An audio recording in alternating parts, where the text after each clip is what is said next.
sou Jennifer Castelã de Oliveira e este é o podcast Notas sobre Nós, um espaço para conversarmos sobre temas da atualidade numa visão multidisciplinar, onde o direito, a arte, a psicologia, outros saberes e linguagens se entrelaçam. No episódio de hoje, herança digital. E para essa roda de conversa, convidamos Cíntia Burilli, advogada, mestre em Direito, coordenadora da Comissão de Direito Digital em Família e Sucessões do IBDFAN-RS. Também presidente da Comissão de Direito de Família e Sucessões da OAB em Canoas.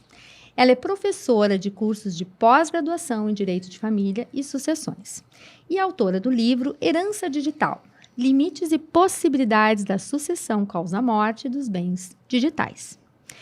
Então, bem-vinda, Cíntia. Obrigada por estar conosco.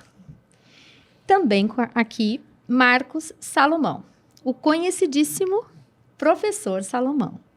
Marcos Salomão é registrador de imóveis há 26 anos, professor universitário, mestre e doutor em Direito, e é criador da Marcos Salomão Educação, que hoje conta com mais de 9.000 alunos no Brasil.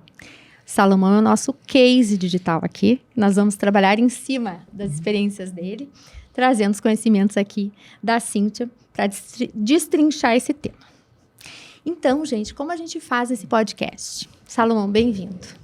Muito obrigado, bem-vindos. Né? É um prazer estar aqui, muito obrigado pelo convite. Eu que agradeço que vocês estão comigo aqui, porque o desafio é grande. Trazer para o nosso público um pouco da compreensão deste tema, né? Primeiro, a gente pensa em herança digital, parece às vezes uma coisa que nem existe, ou que é lá para o futuro, como é que é isso, né? Mas quando a gente se depara com aquele comercial ali da Elis Regina, quem não viu, gerou uma grande polêmica, né? Que pela inteligência artificial, nós vimos a Elis Regina e a filha Maria Rita cantando juntas uma canção lá do Belchior. Uns se emocionaram, outros se revoltaram, enfim, deu pano para manga. Mas o que tem ali? Tem toda uma discussão sobre a utilização da imagem, né, pelos herdeiros, pelos filhos, enfim, aquilo ali a gente vai trazer para começar essa conversa. É só uma das hipóteses e referências que a gente tem sobre esse universo novo do mundo digital, né, para a gente refletir a respeito. Então, para começo de conversa, eu vou pedir para a Cíntia nos situar aqui, né, Salomão, nessa temática. Ótimo. Afinal, o que são bens digitais? Exatamente, para a gente falar de herança, o que são bens digitais? O que contempla esse universo? Bom, primeiramente quero agradecer o convite, Jennifer, de estar aqui, especialmente de dividir a fala, né, com o famoso professor Salomão, a quem também admiro muito enquanto professor.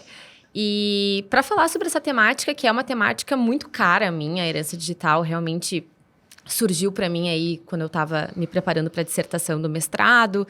E hoje eu brinco que eu falo sobre esse tema desde 2020, né? E lá em 2020, 2021, professor Salomão, eu lembro que eu falava sobre esse tema e as pessoas olhavam para mim e me diziam, nossa, isso é o tema do futuro, ainda falta muito tempo para a gente chegar lá.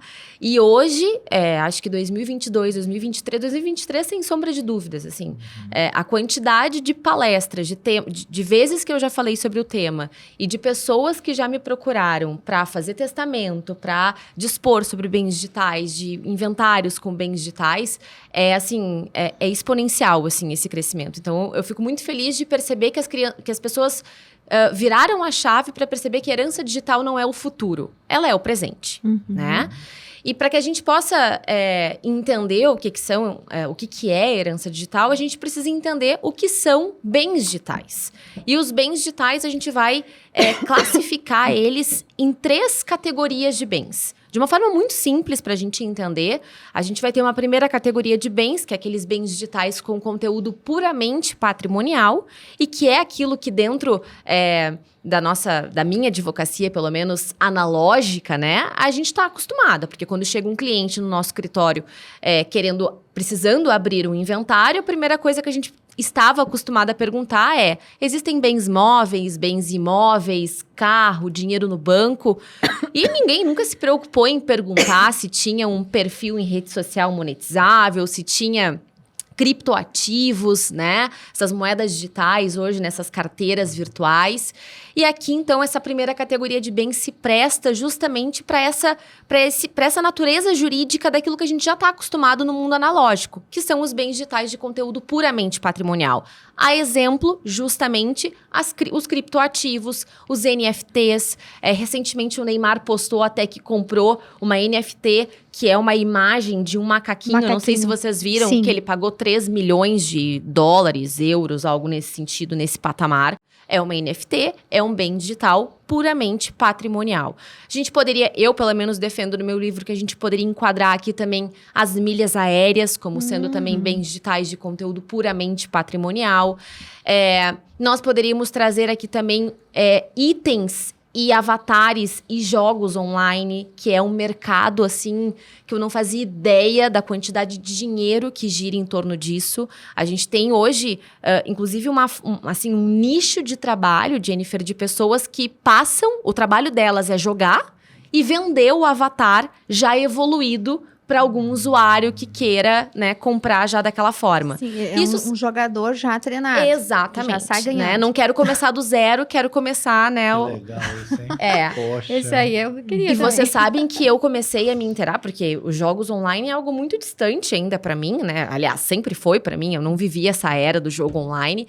E volta e meia eu procuro notícias sobre isso e é impressionante a quantidade de itens e o valor que esses itens valem. Esses dias eu recebi de uma aluna, olha, professora, um jogador tinha comprado uma espada que custava $20 mil a espada no jogo. $20 mil.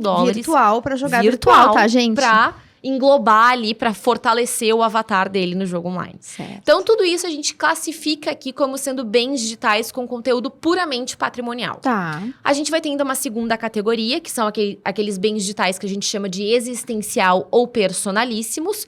E aqui a gente, voltando aqui para a questão do direito, né, dando aquela ideia de direitos da personalidade, em que a gente vai ter aqui o direito à imagem, o direito ao nome, o direito à voz, o direito à privacidade, à intimidade, tudo aquilo que compõe os direitos da personalidade daquele usuário.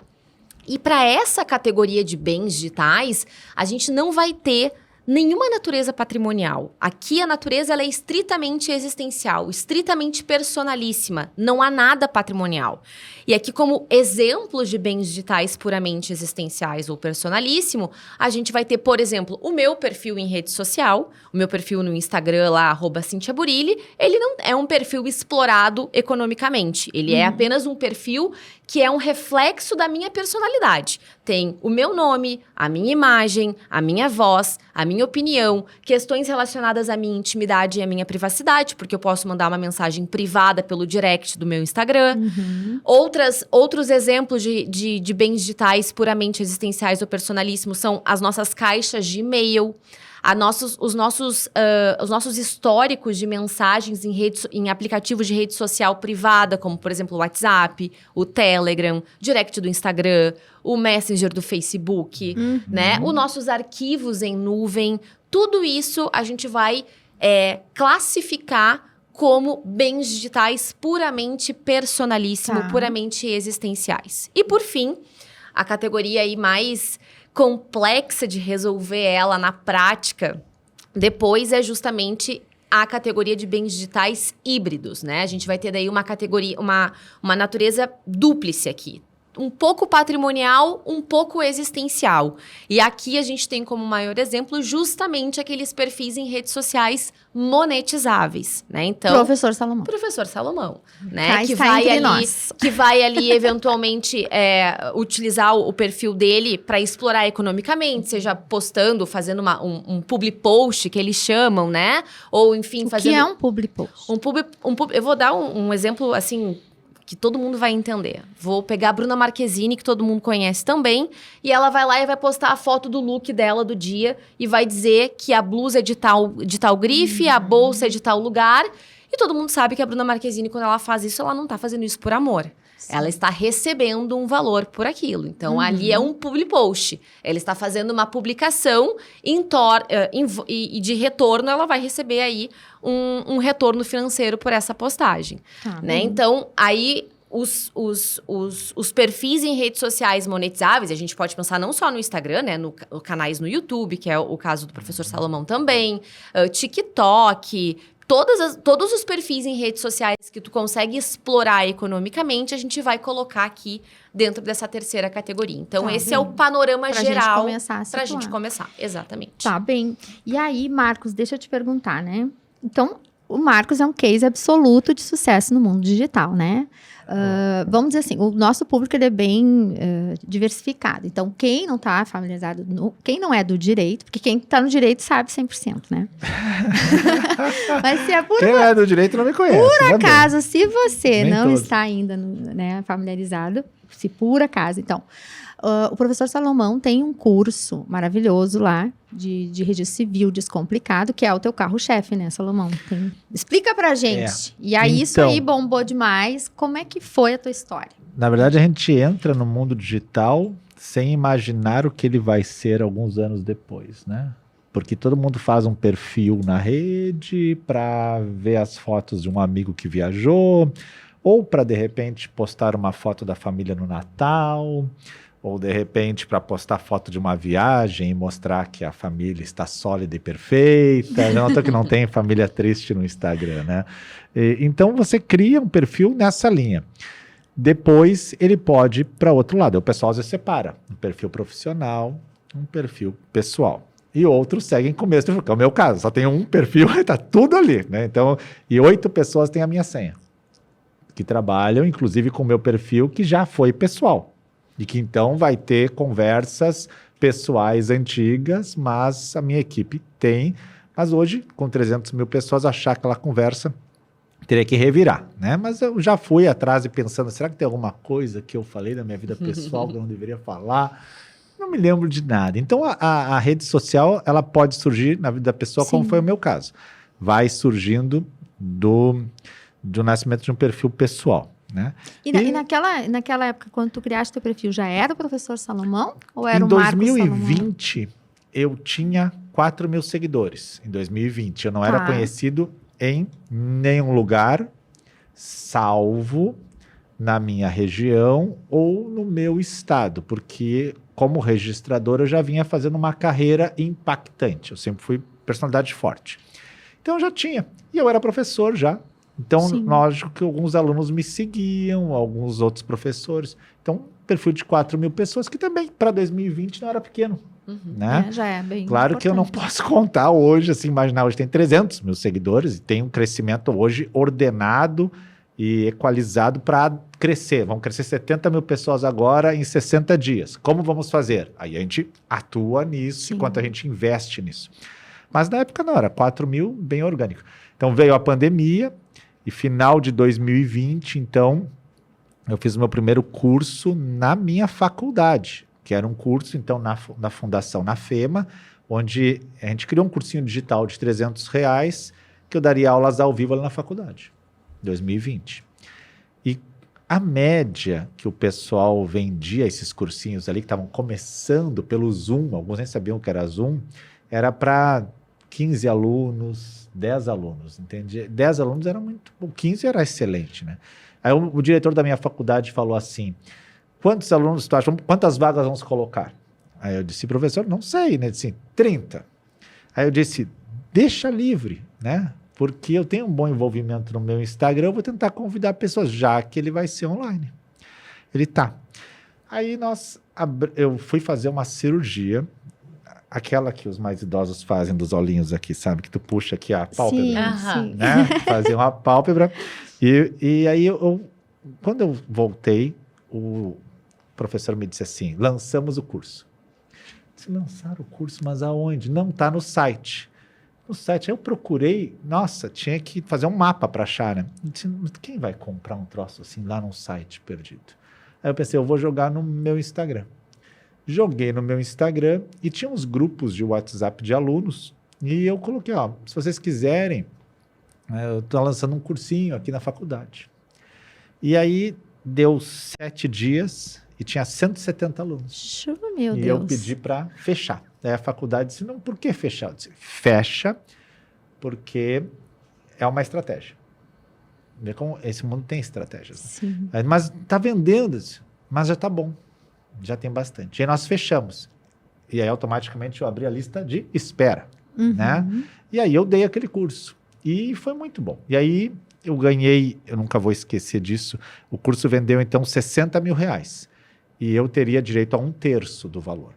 Daí a faculdade, na época, me disse assim, foram lá em casa, me visitar, disse, Marcos, nós vamos te dar metade do valor, né?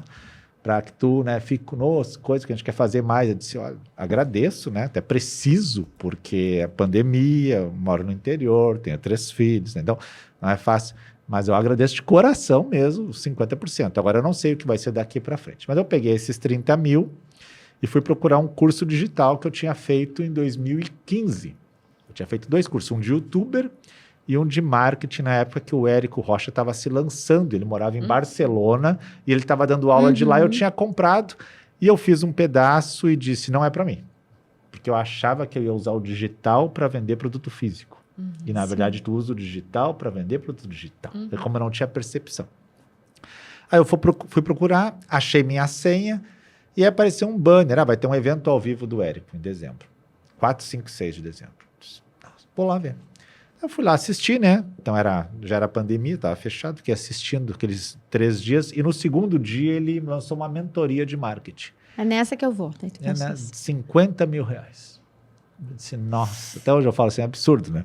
E aí eu pensei, mas era tão bom o pitch de vendas dele, que o pitch de vendas é o momento que você, então, vende o produto. Que eu aceitei pagar os 50 mil, e na época eu não tinha 50 mil, eu tinha os 30, então. Então eu aceitei botar 5, que eu fazia em 10 vezes, e comprei. E daí eu pensei assim, ó, se eu estudo para concurso, que é 8 horas por dia, eu posso estudar marketing digital 8 horas por dia. E posso acelerar esse conhecimento. Aí, em janeiro, eu lancei o primeiro curso, que foi, então, eu investi R$5 mil, tem até uma live do YouTube do Érico com isso, investi R$5 mil e voltou 400 mil. Aí eu disse, minha vida mudou. Virei já era a partir Acertei dali alguma coisa aqui que eu não sei o que é, né? um case que tu ainda não tinha dimensão de onde poderia chegar. Não tinha. E como controlar esse... Não, e aí dali para frente eu só fui reinvestindo e tentando entender as estratégias do digital, porque eu errava muito. Tipo, vinha para minha rede o síndico do prédio, que não tinha nada a ver com o advogado, que era quem eu queria acertar. Por que eu estava errando? Vinha para minha rede algum profissional, sei lá, o cara era engenheiro aposentado, mas queria entender disso. Aí ele vinha para minha rede e me encher de perguntas. Eu queria alguém que pudesse comprar de mim algo. Sim. Assim, todo um primeiro momento para identificar o perfil do consumidor. Essa é uma parte muito difícil. Né? Então, depois de identificado o perfil, trabalhado toda essa parte voltada, passei um ano sozinho, que foi 2021. Ali eu já consegui bons resultados. Aí, em 2022, eu convidei 2 amigos meus que estavam também na mentoria do Érico, que estavam muito bem.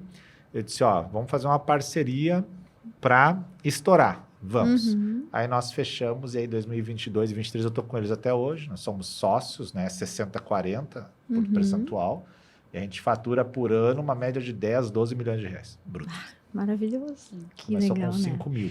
Pois aí que a gente entra. E agora nós vamos ter que entrar no tema da herança, né? Então, Salomão, mas nós vamos te usar como case, não, né? claro. Não estamos, a morte está bem longínqua, mas vamos tratar aqui. Como que faz isso? Agora, todo esse patrimônio aí que o Salomão amealhou, tudo que ele tem e segue amealhando no mundo digital. Primeiro, essa questão, né, que é interessante, como é que avalia isso? Quais são os critérios? Ele já tem ali os parâmetros que ele já conseguiu. Então, para a pessoa poder avaliar, eu tenho algum patrimônio? O que se transfere para os herdeiros desse patrimônio? Já que tem várias características, né, de bens digitais. O que passa, o que não passa? Como avalia? Como tributa? O que a gente sabe já sobre isso no nosso ordenamento, Cíntia? Já tem alguma coisa mais delimitada? O nosso ordenamento jurídico, ele não nos dá quase nenhuma resposta. Pelo menos assim, o nosso Código Civil, que é, né, o código das pessoas, né? E ele não nos dá uma resposta. Até E por que isso, né? O nosso Código Civil, para quem não é da área do direito, ele, embora ele seja um código que entrou em vigor em 2002 e tem a cara de novo milênio, ele é um código Benjamin Button, né? Porque ele nasceu velho. Ele foi um código aprovado em 2002, aliás, sancionado em 2002, mas relativo a um projeto que foi da década de 70. Ou seja, o nosso Código Civil já nasceu com mais de 30 anos. Né? Então, a gente tem um código que, muito embora tenha nascido no novo milênio, quando a internet já existia no Brasil, que chegou lá em 1988, na realidade, nós temos um código que foi pensado por juristas da época da década de 70, onde nunca ninguém falou em internet, em que, portanto, nós temos um código completamente desatualizado para esse mundo digital.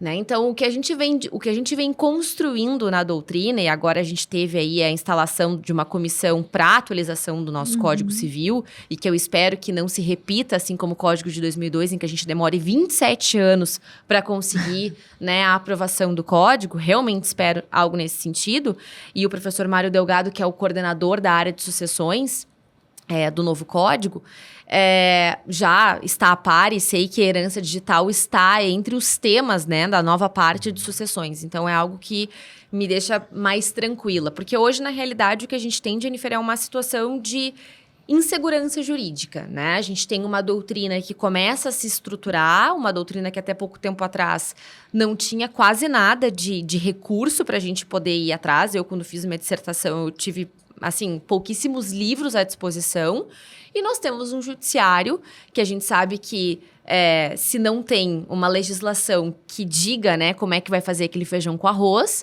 a gente sabe que é muito difícil, e até não vamos julgar aqui, porque a gente sabe que tem um número muito significativo de demandas, como é que a gente vai esperar que todo mundo estude temas novos, né? Então, hoje a gente percebe que no judiciário a gente tem decisões bastante conflitantes entre elas, especialmente no que diz respeito aos bens digitais com conteúdo existencial ou personalíssimo, ou seja, decisões que permitem o acesso aos herdeiros, decisões que negam o acesso por entender que se trata de uma violação aos direitos da personalidade, intimidade, privacidade, porque hoje a gente tem uma demanda muito grande, professor Salomão, de pessoas de viúva, de filhos, enfim, de familiares, de herdeiros daquela pessoa que faleceu, entrando pedindo acesso ao iCloud. Eu quero acessar o iCloud. Isso. O iCloud, né, assim, tu tem acesso a tudo. A tudo. A tudo, né? Tu tem acesso ao rolo de câmera de um celular, tu tem acesso ao histórico de conversas, né, em todos esses aplicativos que a maioria das pessoas, né, utiliza hoje em dia, a e-mail, a arquivos em nuvem. Então, assim, como é que tu vai permitir o acesso disso sem uma justificativa plausível, que não a curiosidade, porque essa é a justificativa normalmente. Como é que tu permite o acesso disso a herdeiros? Porque existe aqui uma violação não só da intimidade e da privacidade daquele que já faleceu, né? Mas também de terceiros com os quais ele se comunicou.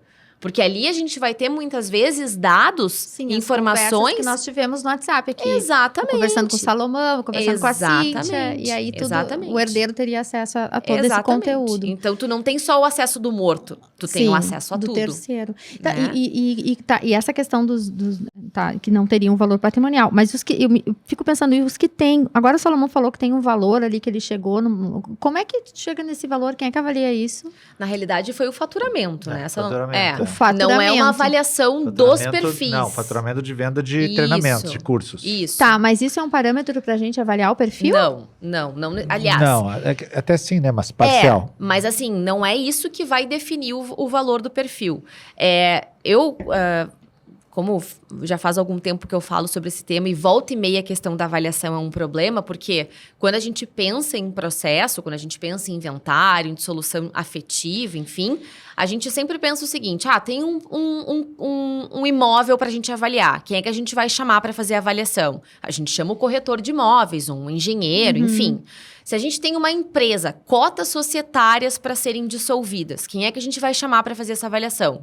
Um contador, né? Então, em tese, nós temos peritos para quase tudo. Mas e quem é que é o perito que faz a avaliação, por exemplo, do perfil do professor Salomão quando ele vier a faltar? E aí, a partir disso, é que a gente criou a Pericial Digital, que é aí um casamento que eu fiz com o pessoal do marketing digital para fazer a avaliação. Criaram, então, parâmetros para avaliar perfis no Instagram, canal no YouTube. Claro que cada plataforma ela tem uma peculiaridade, porque, por exemplo, o YouTube, a própria plataforma remunera, né, para o dono do canal. O Instagram, não. O Instagram, ele não tem nenhuma remuneração direta. O TikTok também tem uma remuneração direta para o usuário. Mas o fato é que a gente criou parâmetros dentro da Pericial Digital para poder apresentar um valor para essa página nesse perfil em rede social. Porque ali, para a gente deixar mais claro, assim, Salomão, tu tens a tua empresa que tem o faturamento da empresa. Isso é um patrimônio e a gente não considera isso digital. Quando eu falecer, as cotas da empresa serão inventariadas. Ok. E então, onde que está o perfil? Dentro ou fora? O perfil, eu acho que se assemelha muito à questão da marca também, né? Então, a marca Professor Salomão, eu já registrei algumas marcas no NPI, já como forma de prevenção. Agora, vamos pegar então o Gugu Liberato. O que a gente pode usar do Gugu Liberato hoje? Trechos que ele falou e que foram marcantes. Eu também tenho trechos que eu fiz de eventos que a minha equipe recorta e eles têm não só questões jurídicas, mas questões de desenvolvimento pessoal.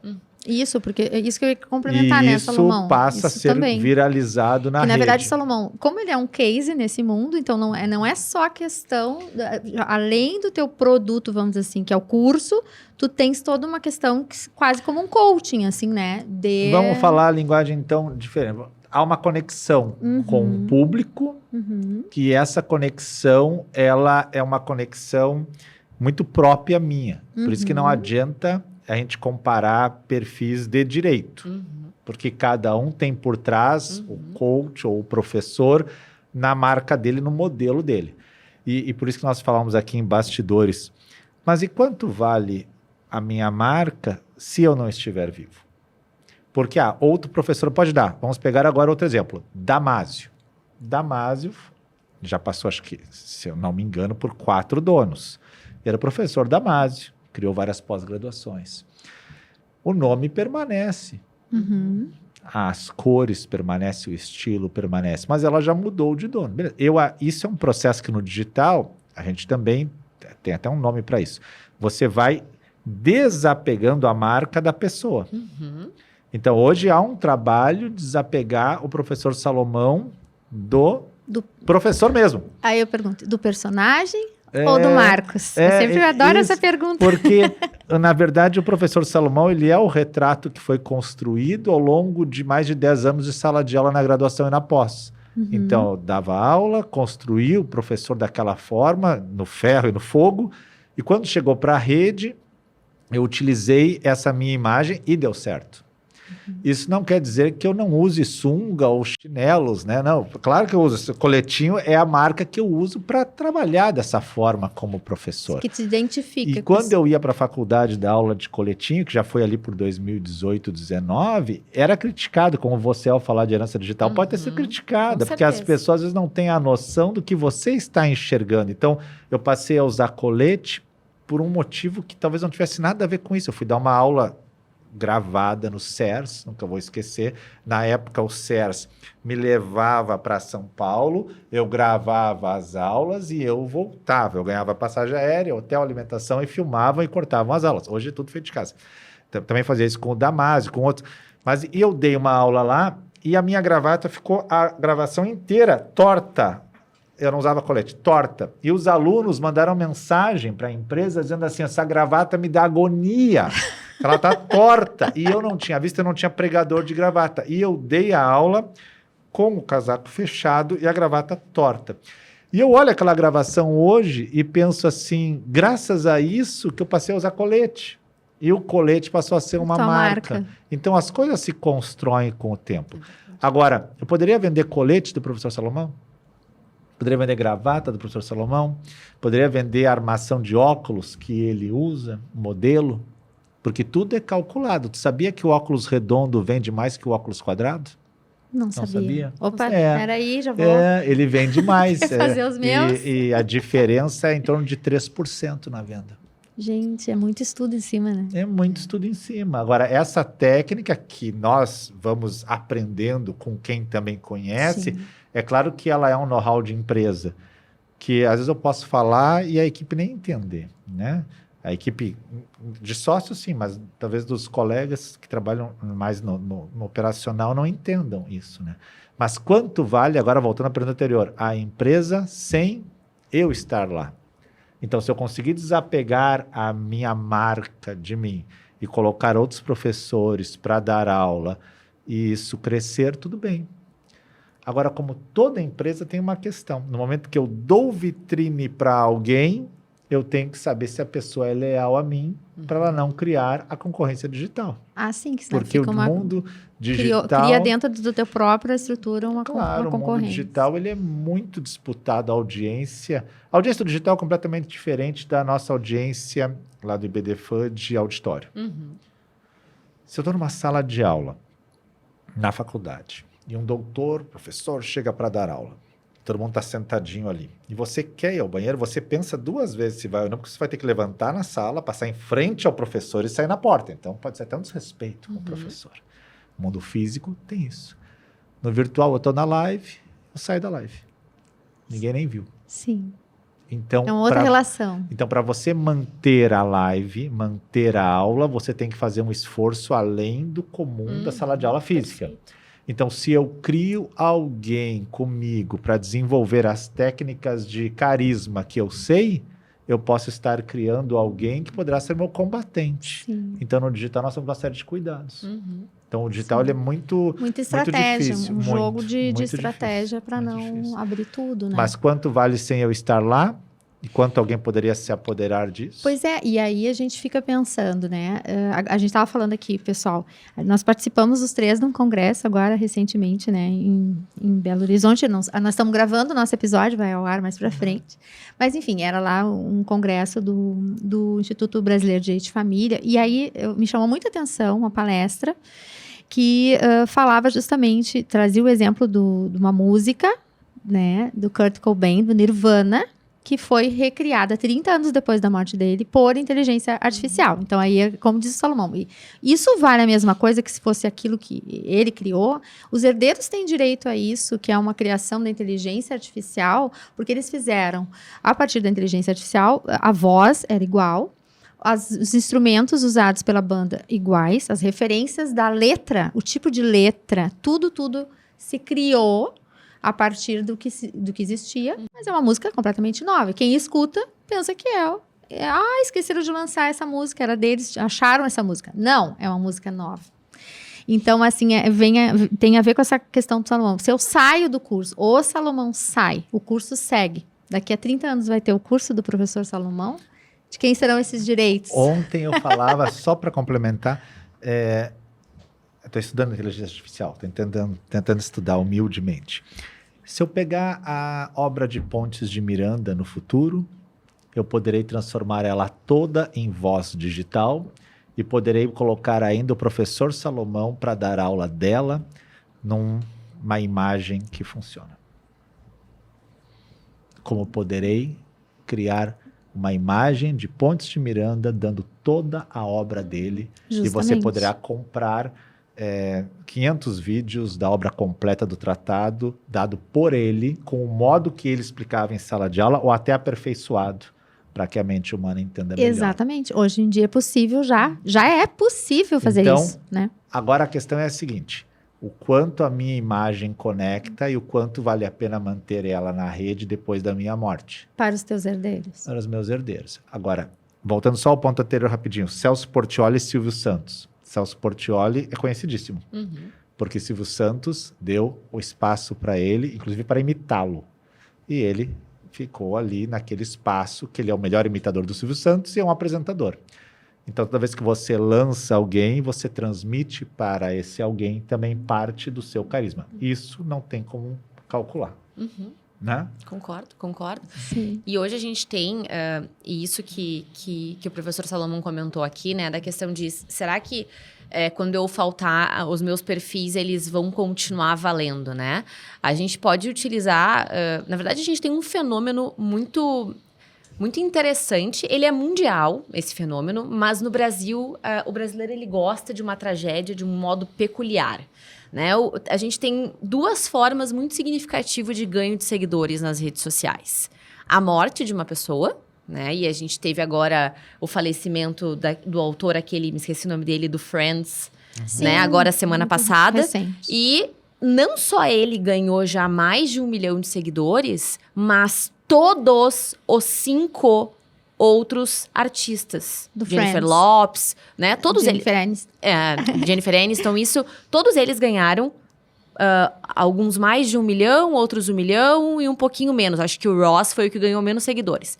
Mas é um fenômeno que acontece porque daí agora tá todo mundo querendo acompanhar e saber o motivo da morte, que estão aguardando uma manifestação deles, cobrando, inclusive, uma manifestação deles. E isso não acontece só, né? Não aconteceu só com eles. Isso é algo que acontece de modo muito generalizado. Marília Mendonça. Marília Mendonça ganhou 7 milhões de seguidores no dia seguinte à morte dela. O Gugu Liberato foi o primeiro caso a se identificar isso. Ele dobrou o número de seguidores. Ele tinha 1 milhão de seguidores e com a morte ele passou a ter 2 milhões. O perfil do Gugu foi excluído das redes sociais. Não existe mais. Se vocês procurarem lá, vocês não vão localizar. O da Marília Mendonça, diferentemente, permanece ativo.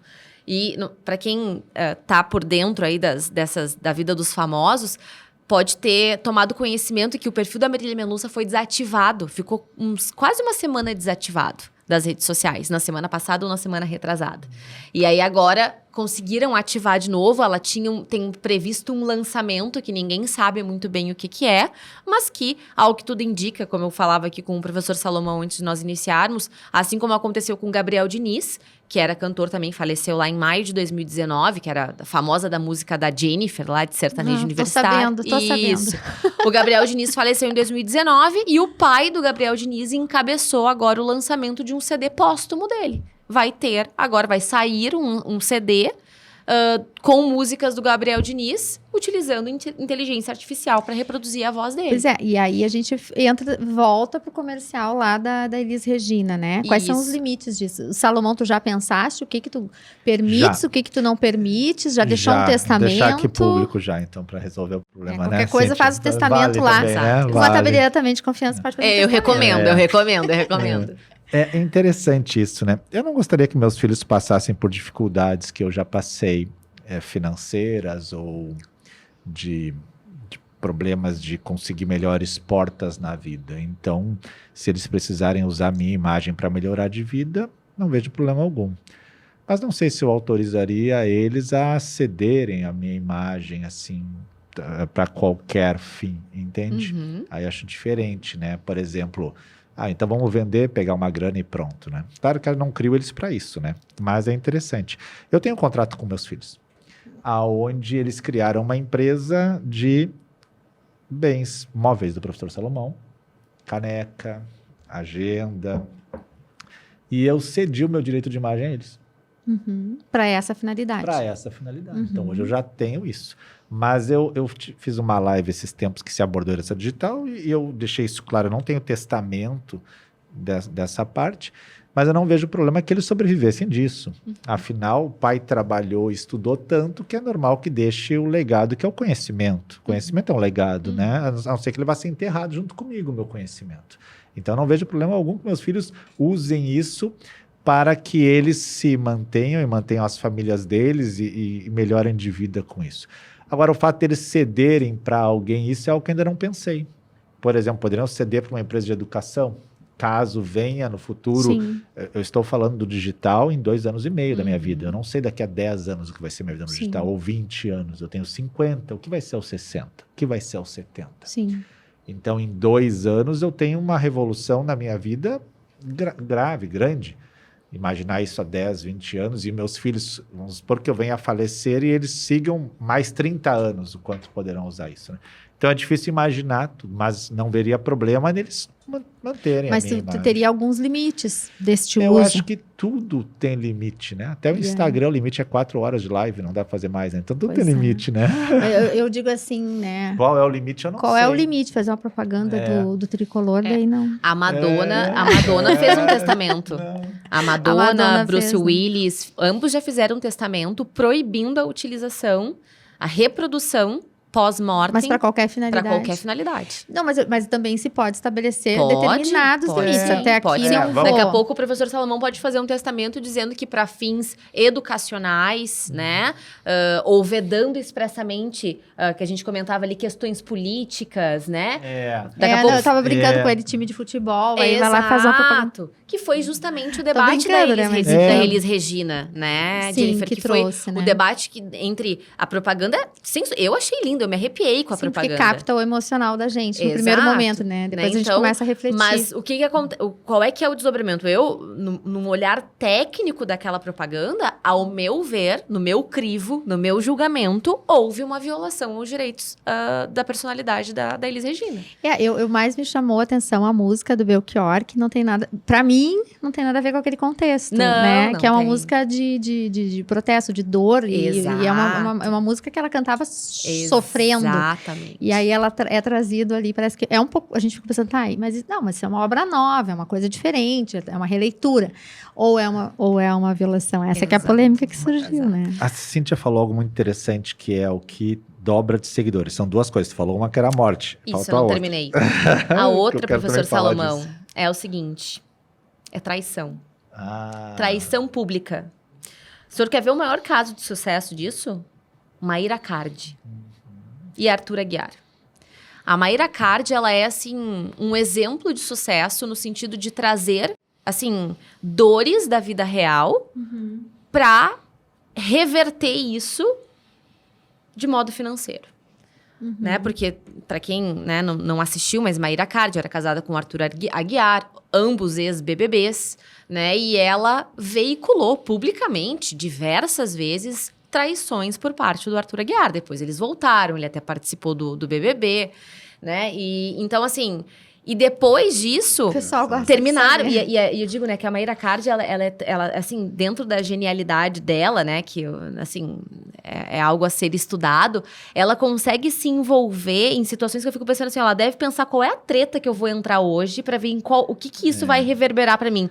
Porque ela deu já declaração recentemente de que é claro que ela casou pelo regime da comunhão universal de bens com o atual parceiro dela, que é o Nigro, como é que é o nome? Thiago Nigro. Nigro.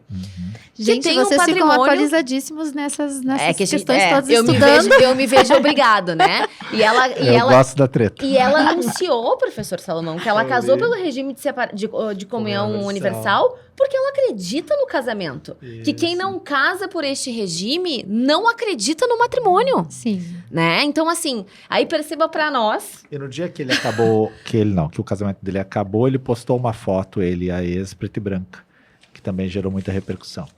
Exatamente. É. Né? Então, Eu achei interessante, tem uma outra moça que já é da minha geração, então, só que ela é mais jovem, né? A Betina. A Betina também, ela ia casar, a Betina tem 700 mil seguidores. Ela trabalhava na Empíricos e ela acabou criando o curso dela de marketing, estourou, então ela tem um faturamento monstruoso, é uma moça bem jovem, deve ter 29 anos, eu acho. E ela ia casar, então tava assim, ela, o marido em Paris, tudo.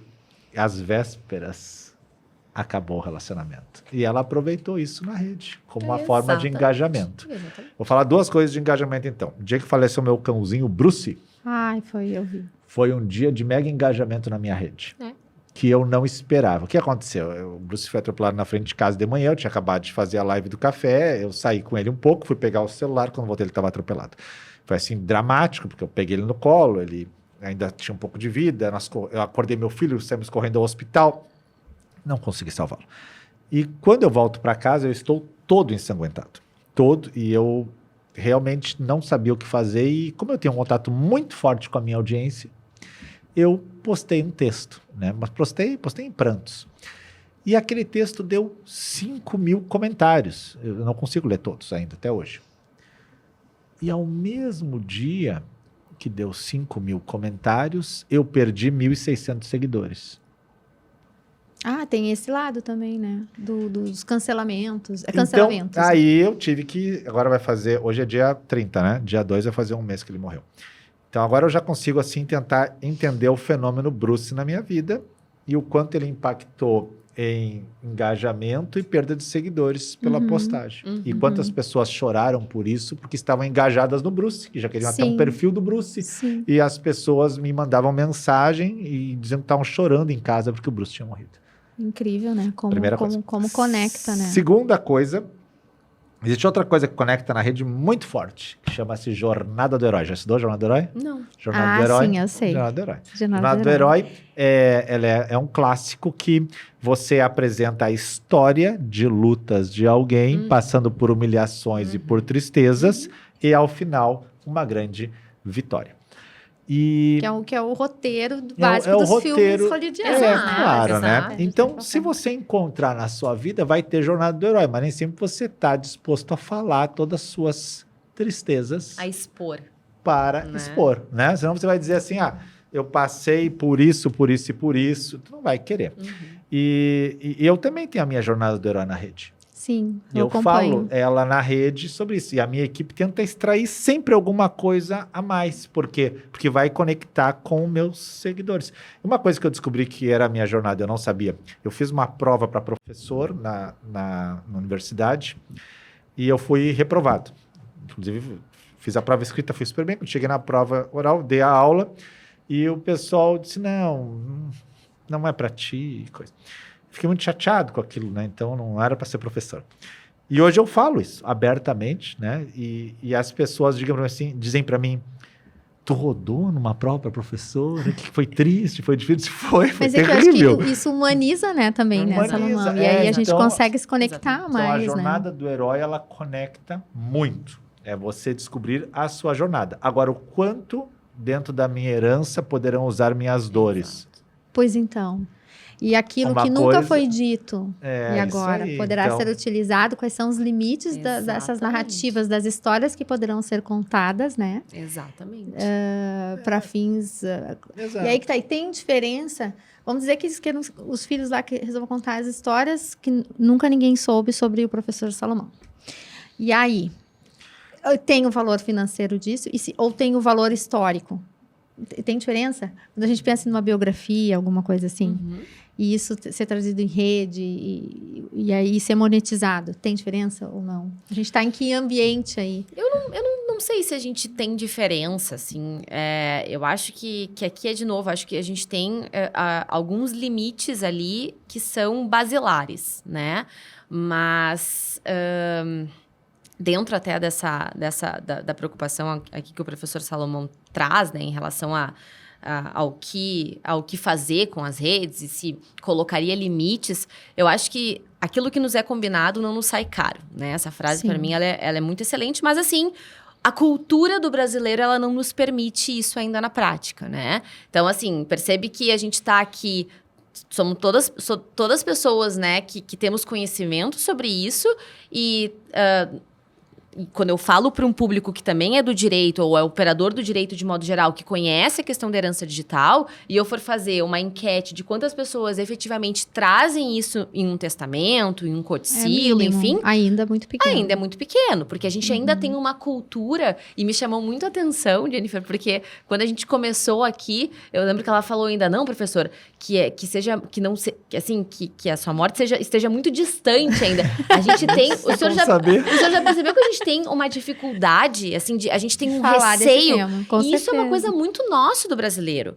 Porque eu particularmente, já me desapeguei disso. Eu mato as pessoas na palestra com a maior naturalidade. Sim, tu precisa matar pra falar das heranças. Exato, né? Então, assim, e a morte é uma coisa que vai acontecer, que é a única coisa certa da nossa vida. E qual é que é o grande problema? É justamente da gente não pensar na morte, ou a gente pensar da morte como algo muito distante. Ela não vai vir. E a gente não conseguir deixar em vida isso organizado. Porque hoje, né, um dos grandes temas do direito é planejamento matrimonial, planejamento sucessório, né? E por que eu digo que quando a gente fala sobre esse tema, a gente precisa ter consciência de que a gente está ainda numa fase de plantio e não de colheita?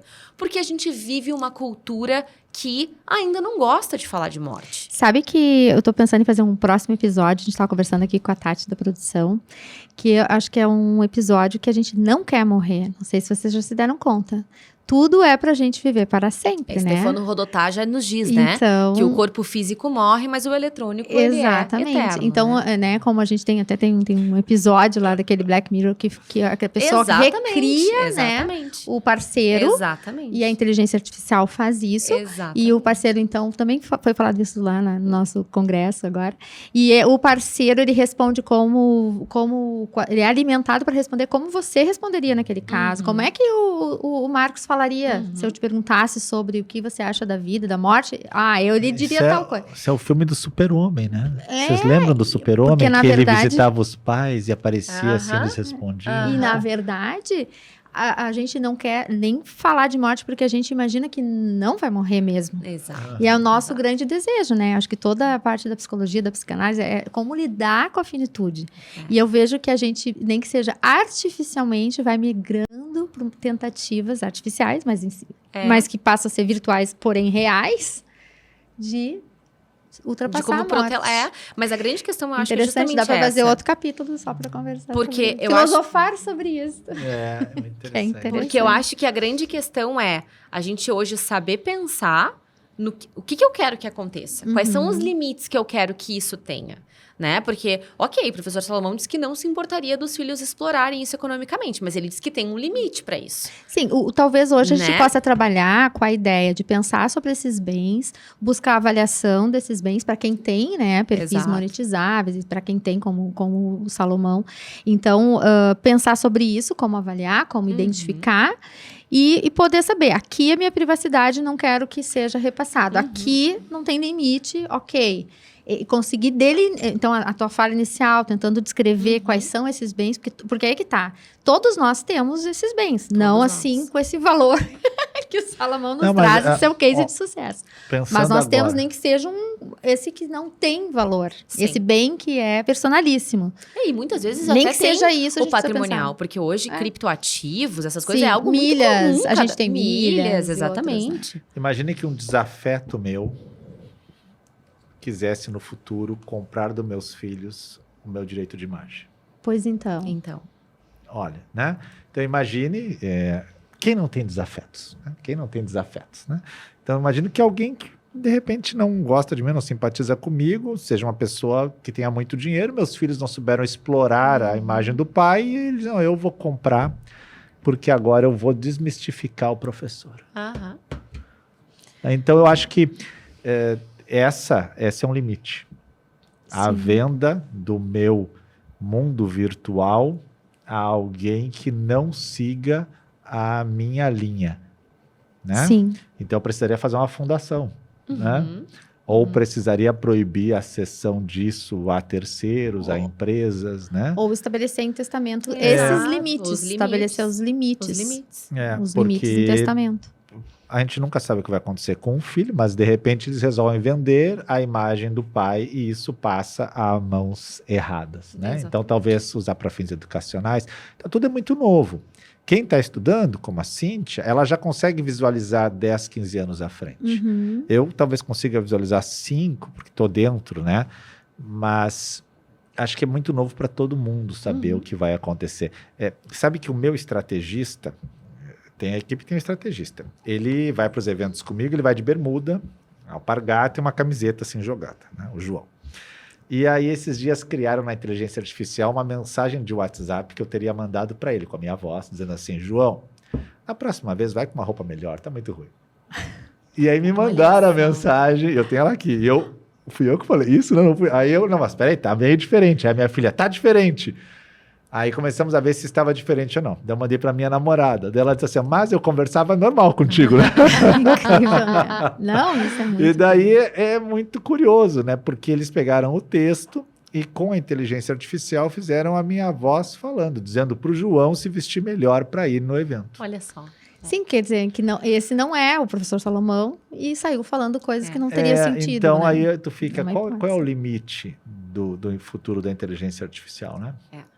E essa eu acho que é uma das respostas mais difíceis de se dar hoje em dia. Sim.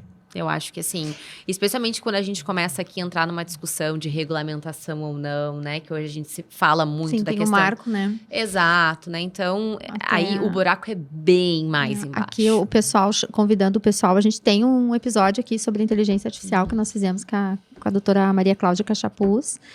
E com o Eduardo Arruda, que trabalha no setor de informática do CNJ e tal, e tentando trazer um pouco essas noções iniciais, e também o pessoal a gente convida para lá a buscar o episódio, que é bem interessante, porque a gente tem milhares de perguntas, poucas respostas, Exato. porque o direito a gente está sempre um tanto atrás, né, da tecnologia.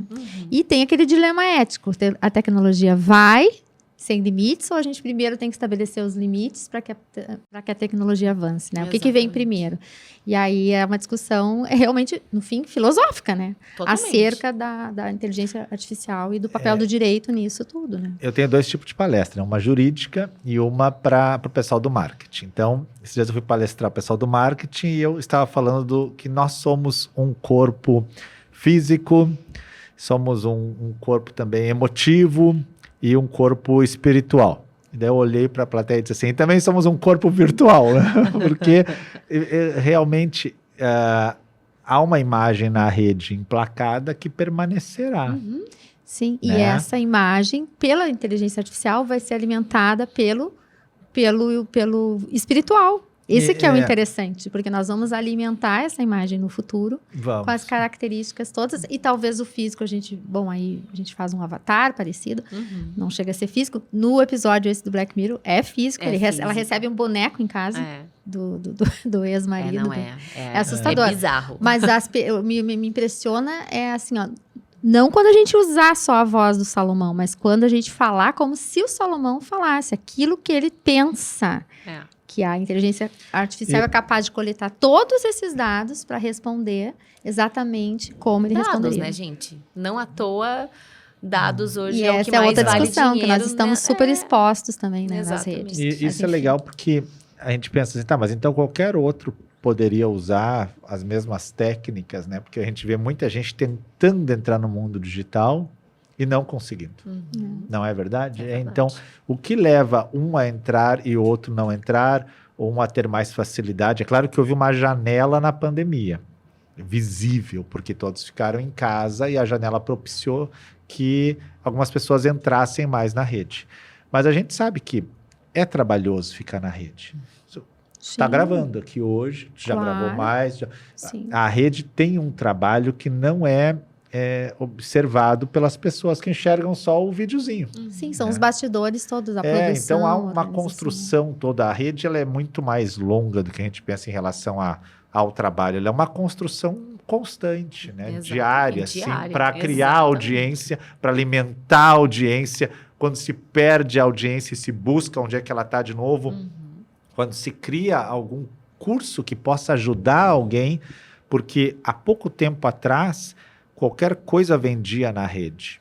Hoje o público pode escolher o que ele Seleciona quer. muito, né? Tem muita Então oferta. hoje tem muita oferta, eu posso escolher. Então eu posso provar de todos e ver se eu gosto, qual que eu gosto e qual conecta mais comigo. Então necessariamente um modo, um estilo. Vários já tentaram fazer de manhã o café com registro de imóveis. Já tive pessoas no mesmo horário batendo de frente. Nenhum vingou até hoje. Gente, ó, o café, qual horário? Salomão diz aqui pro nosso público. 6h37, né? 6h37, café. Sabe que eu já travei com registro duelos de ali imóveis. fortes, né? No começo. Sim. O mundo virtual é muito legal, né? Mas Por isso. tu acho que fosse, não sei se um dos únicos, mas um dos poucos, ou o único que conseguisse manter o teu horário, né? Aquela faixa de horário ali, sem E excluindo quando eu concorrentes, comecei era né? 6h07 da manhã. 6. Por que era tão cedo? Porque eu tinha medo que não tivesse ninguém. Então, se eu fizer às 6 não tiver ninguém, ninguém vai ver também, né? Então eu faço e deixo. E aí começou a aparecer gente e eu saí de férias num período. E quando eu voltei, tinha outro no meu lugar. Outro professor. Outro professor no meu lugar com um programa também. E isso foi em 2021. E aí eu me lembro que ficou muito embaralhada a coisa. E aí foi um jogo de xadrez que acabou, que eu venci o jogo, mas foi Passou para 6h37. Isso, na verdade, assim, eu Verdade. tinha às 6, só que eu sabia que a audiência acordava mais pelas 7. O pessoal acorda mais às 7. Então, ele criou um programa às 7. De forma que quando eu estivesse acabando o meu, a audiência estivesse prontinha, ele entrava. E aí divulgou com mesmo os nomes e coisa. Aí eu atrasei para 6h37, dei meia hora. Daí ele antecipou, foi uma jogada errada dele. Porque o pessoal prefere não acordar É um jogo de xadrez, tem que ver. E daí eu mantive. Daí depois ele tentou botar de novo. Aí eu espichava as lives por 2 horas. Pra não deixar eles criar no canal. Então, É um jogo é uma luta de persistência estratégica, né, gente? Olha, o mundo digital não é assim para quem está chegando, né? Não então é acho que isso também tem um peso, né? O quanto tu leva para construir, né? Sim, por isso que eu digo, E e por tá isso tem agregado. esse valor que se agrega, né? Todo Com investimento, certeza. toda a estratégia, toda essa Com conquista certeza. de público e tal, né? Com certeza. Enfim, acho que a gente conseguiu mais ou menos passar, assim, as informações e o pessoal se interessar pelo tema, ir atrás e tal, buscar nas redes mais conteúdo e tal. E como eu sempre termino os episódios, eu penso assim que teria que ter mais 1 ou 2, né? Pra gente ficarmos aqui com as perguntas, o pessoal se manifesta e a gente reproduz lá numa segunda, uma terceira rodada. Com certeza. Então vamos ficar à disposição. Muito obrigada. Então, vou pedir as considerações finais. Cíntia? Quero agradecer mais uma vez, Jennifer. Foi um prazer estar aqui com vocês. E esse tema é muito legal, porque ele sempre abre a mente da gente para. E assim, pode ver que a gente passou aqui para inteligência artificial, deu assim, marketing, né? E ele tem essa força, esse tema, né? De ser realmente algo que tem aquele emoji no WhatsApp, né? Estourando a cabeça, né? Ele literalmente faz isso conosco. Eu acho que isso é muito legal porque a gente está num momento de transição, né? Desse mundo analógico para o mundo digital.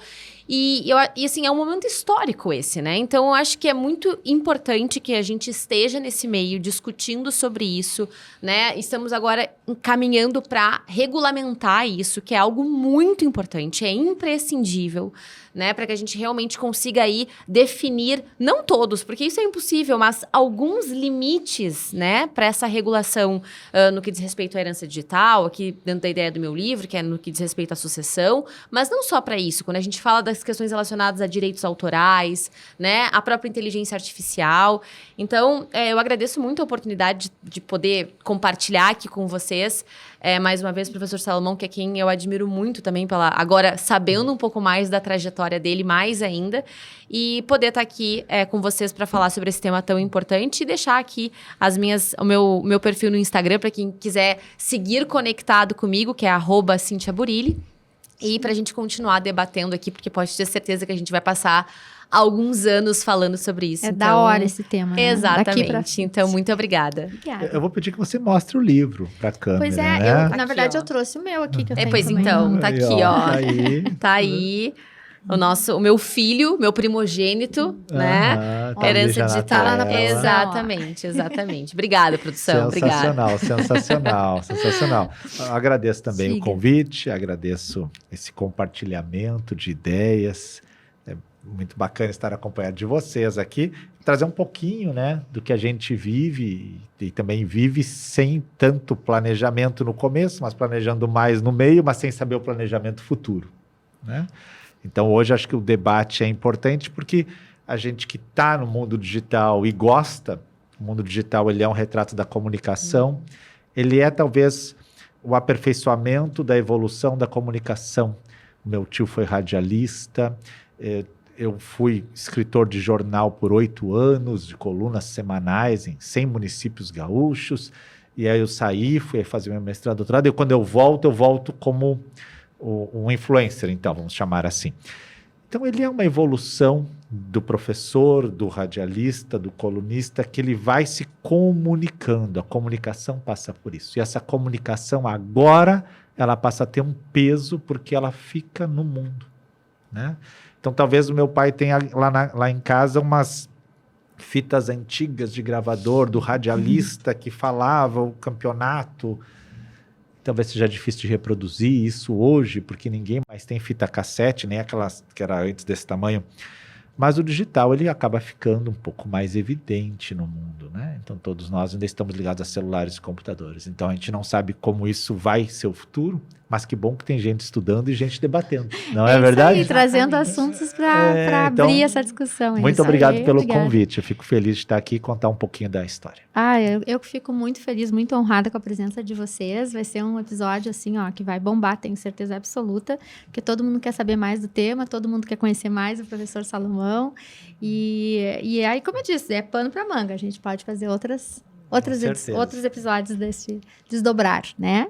Então tá bem, gente. Muito obrigada. Esse, então, foi o nosso episódio de hoje, falando sobre herança digital.